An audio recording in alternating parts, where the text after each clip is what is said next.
Delhi এইমসে group D পদে কর্মী নিয়োগের নতুন বিজ্ঞপ্তি প্রকাশিত হয়েছে। শুধুমাত্র মাধ্যমিক পাস যোগ্যতাতে আপনারা এই পোস্টের জন্য আবেদন করতে পারবেন। আজকে ভিডিওটির মধ্যে দিয়ে আপনারা কি পোস্টে আবেদন করতে পারবেন, কত তারিখ পর্যন্ত আবেদন চলবে এবং কিভাবে আবেদন করবেন, এই সম্পূর্ণ ডিটেলস তথ্য আপনাদেরকে জানাবো এই ভিডিওটির মধ্যে। ভিডিওটির সঙ্গে থাকুন, ভালো লাগলে লাইক করুন, চ্যানেলে প্রথমবার হলে সাবস্ক্রাইব করে পাশের বেল আইকনটিকে বাজিয়ে রাখুন এরকম নতুন নতুন চাকরির আপডেট সবার প্রথমে পাওয়ার জন্য। তো চলুন ভিডিওটিকে শুরু করা যায়। তো বন্ধুরা, অনস্ক্রিনে দেখতেই পাচ্ছেন নোটিফিকেশন পাবলিশড হয়েছে 15/5/2025 তারিখে, যার অ্যাডভার্টাইজমেন্ট নাম্বার এখানে শো করছে। নোটিশটি পাবলিশড হয়েছে broadcast engineer consultant India limited থেকে। এবার নিচের দিকে আসলে এখানে বলা হয়েছে এটা আবেদন আপনাদের করতে হবে অফলাইন মোডে। এটা ম্যান পাওয়ার পিওরলি কন্ট্রাকচুয়াল বেসে নেওয়া হচ্ছে এইমস দিল্লিতে। পোস্টের ডিটেলসগুলো আমরা এবার দেখব। নিচের দিকে আসছি, এখানে প্রথমে পোস্টের নাম আসছে কুক, ভ্যাকান্সি রয়েছে একটা।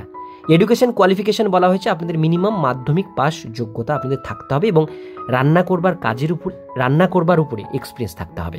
প্রিপেয়ারিং ইন্ডিয়ান এবং ওয়েস্টার্ন ফুড আপনাদের রান্না করতে জানতে হবে। এটাই কিন্তু ওয়ার্ক এক্সপিরিয়েন্স এবং মাধ্যমিক পাস যোগ্যতা থাকলেই আবেদন করতে পারছেন। এইবার এখানে বলা হয়েছে এখানে একটা পিডিএফ রয়েছে, এই পিডিএফ থেকে আপনারা কিন্তু দেখতে পারেন। স্যালারি রয়েছে 18,993 টাকা। এজ লিমিট বলা হয়েছে 18 থেকে 40-এর মধ্যে যদি বয়স সীমা আপনাদের হয় আপনারা অবশ্যই এটা আবেদন করতে পারেন। কী ধরনের কাজ করতে হবে সেই সমস্ত বিষয়গুলো এখানে মেনশন রয়েছে, আপনারা অবশ্যই এটাকে ভিডিওটিকে পজ করে দেখে নিতে পারেন। এবার আমরা দেখব এটার সিলেকশন প্রসিডিওর কী রয়েছে। এখানে বলা হচ্ছে application shall be invited from applicant against the advertisement published অনুসারে আবেদন করতে বলা হয়েছে। শর্টলিস্ট ক্যান্ডিডেট যারা আপনারা বেরোবেন তাদের কিন্তু একটা ইন্টারভিউ নেওয়া হবে, কোনো রকম পরীক্ষা এখানে হবে না। সেই ইন্টারভিউয়ের সমস্ত কিছু আপনারা মেল বা ফোনের মাধ্যমে জানতে পারবেন।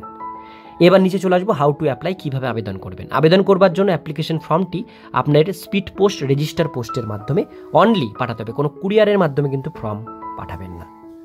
আর আপনাদের যেটা বলা যায় একটা ডিমান্ড আপ করতে হবে, যারা আবেদন করবেন সেটা হচ্ছে এই নামে একটা ডিমান্ড আপ করতে হবে। যারা যারা ST/SC ফিজিক্যাল হ্যান্ডিক্যাপ ক্যান্ডিডেট রয়েছেন তাদের কোনো ফিস লাগছে না, ফ্রি। আর যারা যারা জেনারেল OBC এবং EWS ক্যাটাগরি থেকে বিলং করছেন তাদের 295 টাকার একটা ডিমান্ড আপ করতে হবে এই নামে। সেই ডিমান্ড আপটি ইন্টারভিউয়ের দিন আপনাদের ডাইরেক্ট সেখানে নিয়ে যেতে হবে, বা ডিমান্ড আপটি আপনাদের খামে ভরে ফর্মের সাথে আলাদা আদার্স ডকুমেন্টসের সঙ্গে সেটা আপনাদের বাই পোস্টে পাঠাতে হবে। কোন অ্যাড্রেসে পাঠাবেন, এই যে অ্যাড্রেস রয়েছে এই অ্যাড্রেসে আপনাদের ফর্মটি কিন্তু পাঠাতে হবে। এইবার বলা হয়েছে আপনারা যে খামটি পাঠাবেন খামের উপরে কি লিখতে হবে।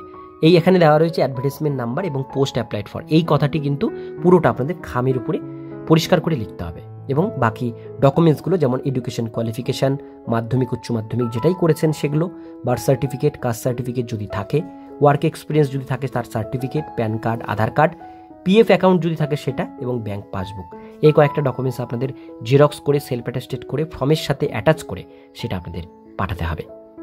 এবার আমরা দেখে নেব ফর্ম পাঠানোর লাস্ট ডেট। ফর্ম পাঠানোর লাস্ট ডেট এখানে মেনশন রয়েছে 26/5/2025 18টা পর্যন্ত আপনারা এই ফর্মটি বাই পোস্টের মাধ্যমে পাঠাতে পারেন। আর কোনো রকম জিজ্ঞাসা থাকলে আপনারা এই ফোন নাম্বারে ফোন করে ডিটেলসগুলো জানতে পারেন। এবার রয়েছে এখানে অ্যাপ্লিকেশন ফর্মেট, 2 পাতার ফর্ম রয়েছে লাস্টে, 4 নাম্বার 5 নাম্বার। এই ফর্মগুলো প্রিন্ট আউট করে নেবেন, আমি ডিসক্রিপশন বক্সে আপনাদের সুবিধার জন্য লিঙ্ক দিয়ে দেবো, সেখান থেকে ডাউনলোড করে নেবেন। ফর্মের সাথে 11 ডকুমেন্টস অ্যাটাচ করে ডিমান্ড ড্রাফট ঢুকিয়ে দেবেন খামের মধ্যে এবং সেটা বাই পোস্টে পাঠিয়ে দেবেন। এটাই ছিল আজকে ডিটেলস বিষয়। ভিডিওটি কেমন লাগলো অবশ্যই কমেন্টে জানাবেন। ভালো লাগলে লাইক করবেন, আর এরকমই নিত্য নতুন চাকরির আপডেট পেতে গেলে চ্যানেলটিকে সাবস্ক্রাইব করে পাশের বেল আইকনটিকে অবশ্যই বাজিয়ে রাখবেন।